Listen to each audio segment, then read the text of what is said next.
Welcome to the Museum at MFIT's Reinvention and Restlessness Fashion in the 90s Virtual Symposium. My name is Tania Melendez-Escalante, and I am Senior Curator of Education and Public Programs. It is my honor to introduce Lamine Kouyaté of Xuly.Bët, who will speak in conversation with Valerie Steele about his career in fashion.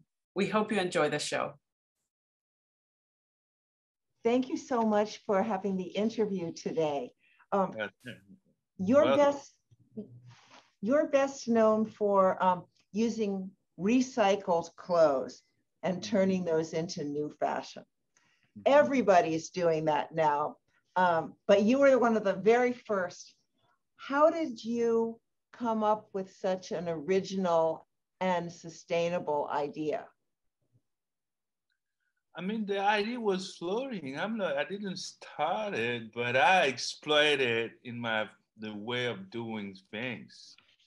I think most of the people, even if you see people, I think most of my ideas, come from the 70s.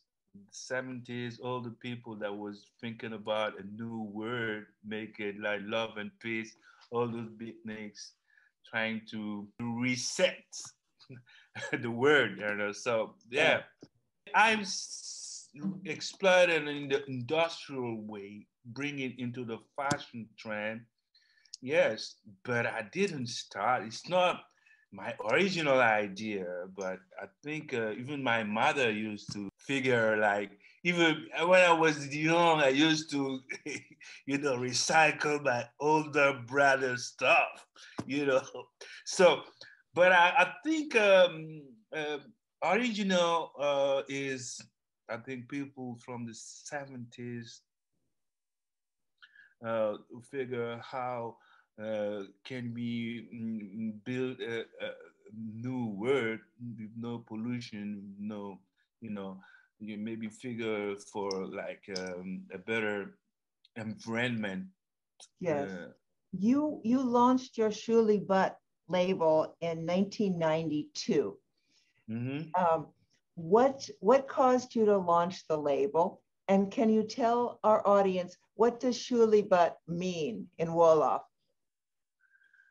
Xuly.Bët, that the literal word is open your eyes, open it wide open. Yeah, wide open your eyes. So, and I think it's as an invitation to look what's going on behind the screen, not being like just a victim, but be more like in the exchange, how we can try to exchange with your neighbor. And it means a bunch of things. It's also try to avoid what is wrong on the eyes when people are looking at you, judging you, like you're kind of strange, kind of, everything that is negative on an eye, and when people are looking at you,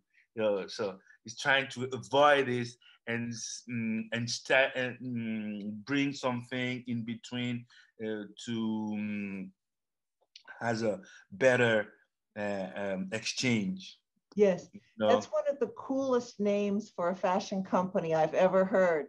All the good things about seeing and look. Yes, that's it. None of the bad things about the danger of gaze. Yeah. In French, sometimes you say bad eyes. Yes, what is it? Evil eye. To avoid the bad eyes. Yeah. Yeah. So you were born in Bamako in Mali. Yes. And then came to France and lived for a while in Senegal. What influence did that have on you? I think traveling makes your mind make up your mind. I mean, yes, it's very interesting to travel, and for a child like me, bring it. I follow my parents. I didn't did a purpose, but I just followed my parents. I was young, so we had to leave our own country because my father was really persona non grata. That's why we travel. So now it really, really helped me a lot to figure like the worldwide, what is the word is going on, make it my mind open to human beings. Now, I seem to recall reading that at one point when you were, I guess, in your late teens, you went to France to study architecture, but then you were involved with lots of musician friends and you started to make clothes for them. Can you tell us about that? Yeah, yes. You know, I studied architecture, yeah, that's for sure. But, you know, I was working for architect and I had a bunch of connection with fashion people, with, you know, musicians, all the people, artists. So, and I used to also do some stuff for myself, just to be like, you know, and that's how I really start to make some fashion, you know, because architecture, you have to be really part uh, of the institutions, you know. To be an architect, you have to deal with the government, you have to deal with the people that really, and fashion, you directly deal with people that wear. Yeah. It's another space, a garment, clothes is also a space that you can move. It's a kind of house. Yes, I don't know. Yes. It is. It's like clothes are our first dwelling. Yes, that's it. That's it. So I was really, at the beginning, it was kind of experimenting there, but it was really, and I really enjoy it. And then I was kind of eclectical guy, but I really enjoy fashion because I think fashion people, I like their craziness. I'm that crazy too. So, Yes. So I find affinities, how you say? Yes. Come on, the affinity, you know, friendships with fashion. Well, you were actually one of the really hot fashion stars of the 1990s, which was a great decade for fashion, and especially for independent fashion designers. Can you tell our audience what the 90s fashion scene was like in Paris? It was prolific, I would say. Yeah, it's really interesting. For my part, I was really, really impressed by Alaya. Alaya is earlier. He was one of my favorite designers. I like his shape and all this. But Alaya is the 80s. I mean, it's not on, But I was more into something that funky, you know. I like the, you know, Alaya for me is kind of a funky clothes, you know. It's really shaped with the body, with the, you know. It was prolific, how you say?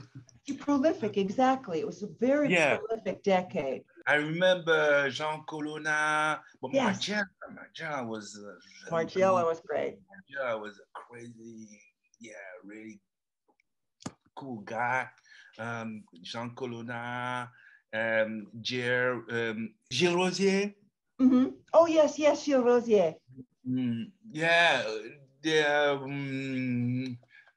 It's a bunch of people that really, but I was really impressed by Colonna,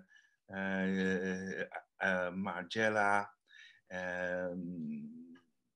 Véronique Leroy. Oh yes. Yeah. Well, when you and Margiela were both experimenting with recycling clothes, and you tell me about the kinds of clothes, because I remember certain key things like the red thread, which were holding the pieces together, and you used really some strange fabric like pantyhose even as well. I use much. I'm still using it. I took it from the dancers, you know, and it was really. I turned it to a really segment, and part of my design is also really inspired by stockings, all this material like light material, really kind of second skin, you know, stuff.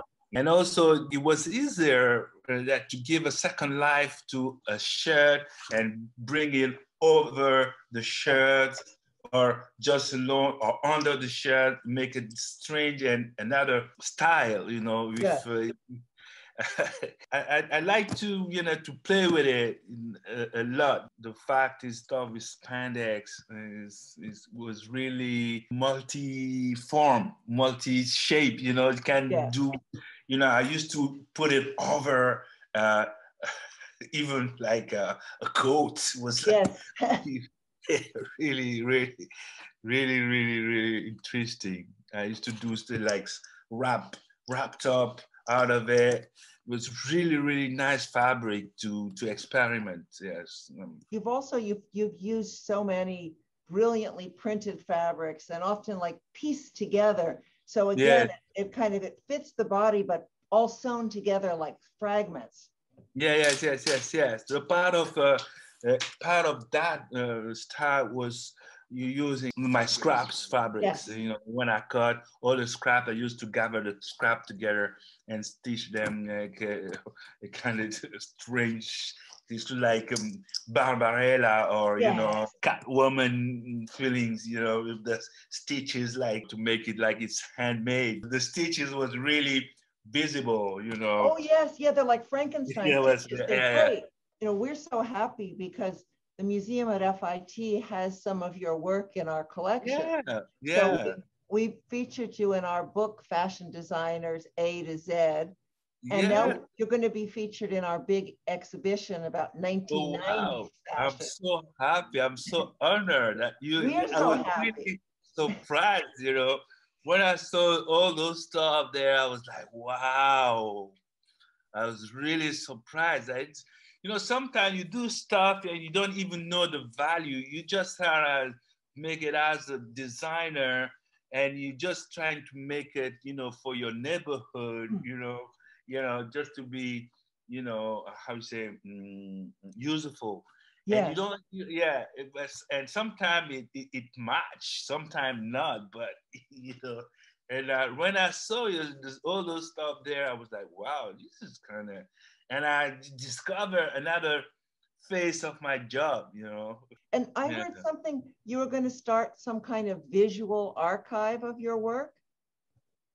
Oh, yeah, but it's kind of hard to make it. It's long work.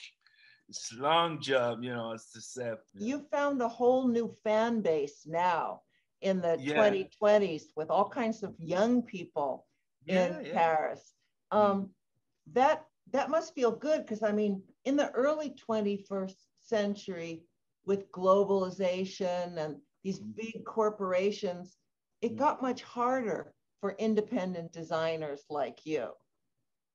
It's still hard. It's still hard, you know, because you have to, but we still have some space to fill, you know, so it's still open, but you have to figure it out. The way you manage, it's really hard because you have to make money too. You have to make a sustainable business.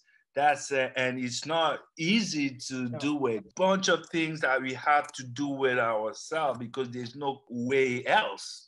So you have to manage a space. That's what that space we call it Funkin' Fashion Factory because it's a real factory. You know, we have machines, we have like scissors. You have to make it like if you like unique pieces. You have to be very scheduled, you know. Yes, that's right. I mean, it's a kind of couture, but it's kind of has to be produced. Of factory with all the process, you know. Now we also trying to knit our, you know, it's really good, but you have to put a bunch of energy in it. Didn't you once have a conversation with Karl Lagerfeld about your version of haute couture versus his version? Oh, I would love to, but I mean, a bunch of respect for Karl Lagerfeld and a bunch of respect for Coco Chanel. because she was really revolutionary, Yes. and she did it as a really for women, you know, to free women. So that case I really enjoy, you know, because she came with her own, you know, to free like women condition. And so for me, I have a bunch of respect with for Karl Lagerfeld because he was a great designer. It's really amazing designer. Well, you know, you said once, you said it's not about beautiful clothes. It's important to break the cliches. Yeah, yes. Can you talk to us a little bit more about that? What do you mean by break the cliches? I mean, it's to break, come on, it's more than cliche. It's to break the chains that really stay women's in the certain condition of women. How we say, you know, you have to be just sharp and don't, we say in French, sois belle et ferme ta gueule. Be beautiful, yes. Be beautiful and shut up. Be beautiful and shut up. That's no way, you know. Right.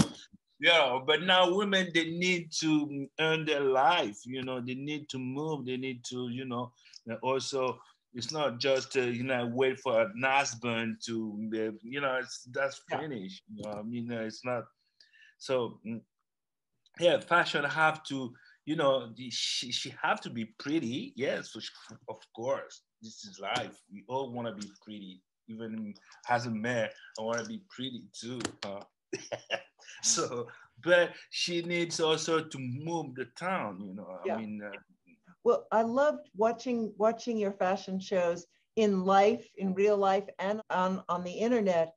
There's such a wide range of styles that you offer women. I mean, everything from loose jumpsuits that I could wear, really slinky leggings, to like really kind of beautiful, colorful dresses you could wear to a party, to the office.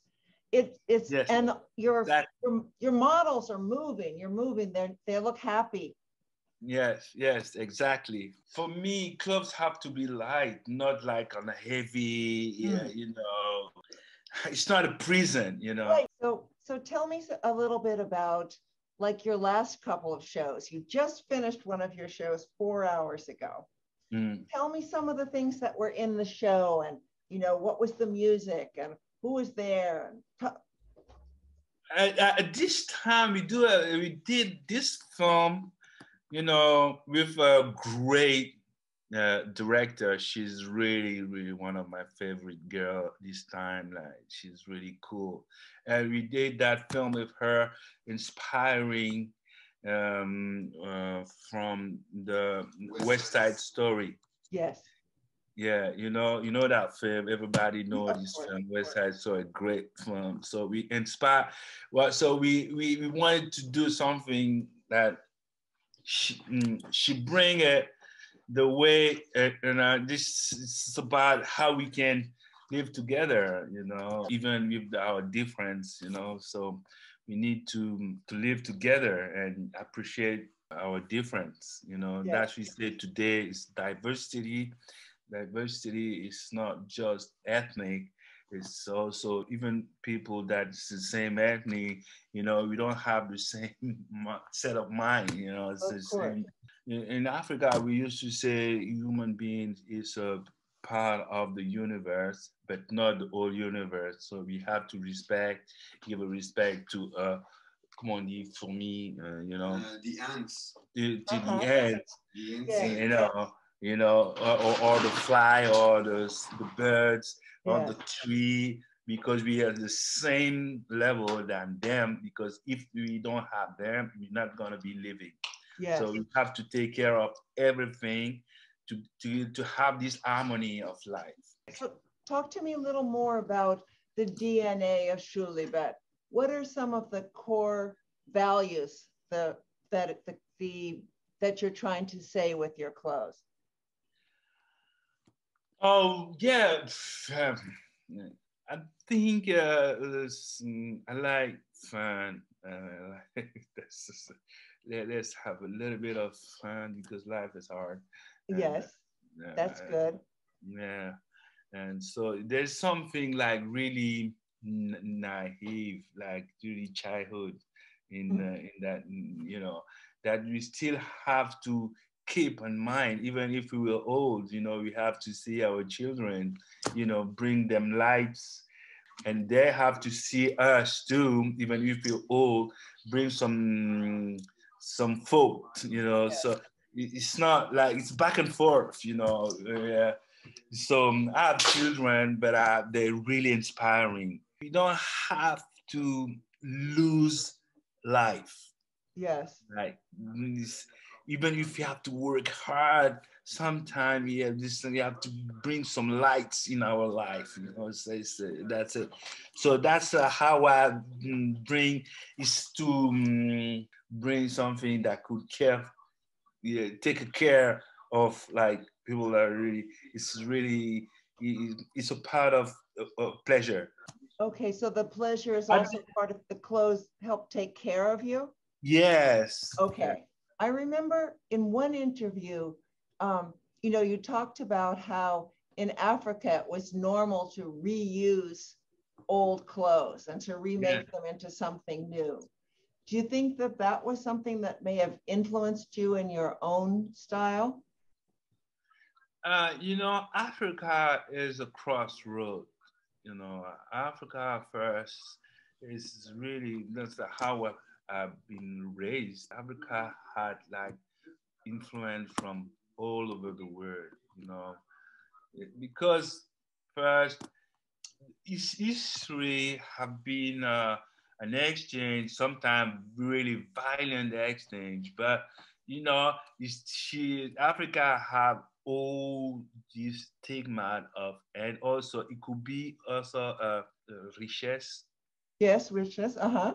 And we have to take opportunity of that influence that really build it. When I was young, we used to bring that stuff from like Broadway, all the flea market stuff. We made a bunch of style out of that, Mm. and we used to bring also buy fabric, bring it to the tailor, and have a custom, or something really sharp. Yes. So, but we were really connected to the word. Yes. I remember my older brother. You used to listen to. That's how all the Led Zeppelin, Jimi Hendrix, all Yes. the Bad Company, all those bands from the 70s. We used to really bring things from outside and also bring things from inside and Yes. try to mix them together and it match. And then the other thing, of course, is that the African diaspora has gone throughout the world, not Yeah, just in exactly. antiquity, but today, everywhere. We're working on a show in a few years on Africa's fashion diaspora, about how so many designers have, come out of Africa, whether they're, in France or in Britain, in the Caribbean and the US, that it's such an amazing, rich tapestry of different cultural influences and the cosmopolitan style. Yes, that's it. Yes, exactly. I think for me, it's also kind of, we have the same kind of, because I used to scratch like old stuff, make stuff, new stuff from like old stuff. They used to also scratch like James Brown or kind of, Yes. it's the same kind of, for me, that's the 90s, Yes, yes, Yeah. that kind of bricolage that you're seeing. Bricolage, making value out of something that is part of your culture, part of your, to appropriate, Yes, something exactly. that. Yes, I think that's a very good point. The 90s really did reappropriate so many aspects of the past, including actual pieces of it. How has your work evolved Tell us more about specific things that you've been doing in terms of fashion lately. Fashion, I'm doing a small shop. I'm getting more professional, but I still have the same focus. Yeah. You know, most of it, my character is still the same, you know, not the same, but I'm getting better. Yeah. This is experience. My collection now is kind of really, and it's very colorful, but it's really the one segment of, something that is really like kind of second skin stuff, really active work. Yes, a lot of active wear. And you've got menswear and women's wear. Yeah, that's it. Yeah. Now, this is an important question. Where can people buy your clothes? We're trying to be more accessible. Before, we used to be really, really like confidential. Yes, okay. On the website, we have a shop online. Yes.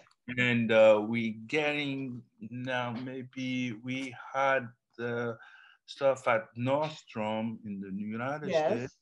Now we're getting more customers, you know, we're working on that part of the business now. And so trying to be more in the market, you know. Yes. So I know you've shown in New York a few times because I've seen you in New York. I love New York. I would love to show more, but I really love New York. The energy, you know, the creativity, bunch of my spirit is out of there. You know, most of the people that I really enjoy too, you know, I really love New York. Yeah. And every time I'm there, I'm like I'm home. You know, it's really strange, you know, because I think that it's a crossroad. That's why, you know, it's really, you know, there's so many things, even if they're different, you know, there's so many, so creative, you know, everything's an inspiration. You've got a lot of fans around the world. I know you've got a whole bunch of young fans now coming up, and a lot of us who knew your work before still really love it. So I hope to see you soon and nice buy something, a nice jumpsuit or something at Nordstrom. Oh yeah,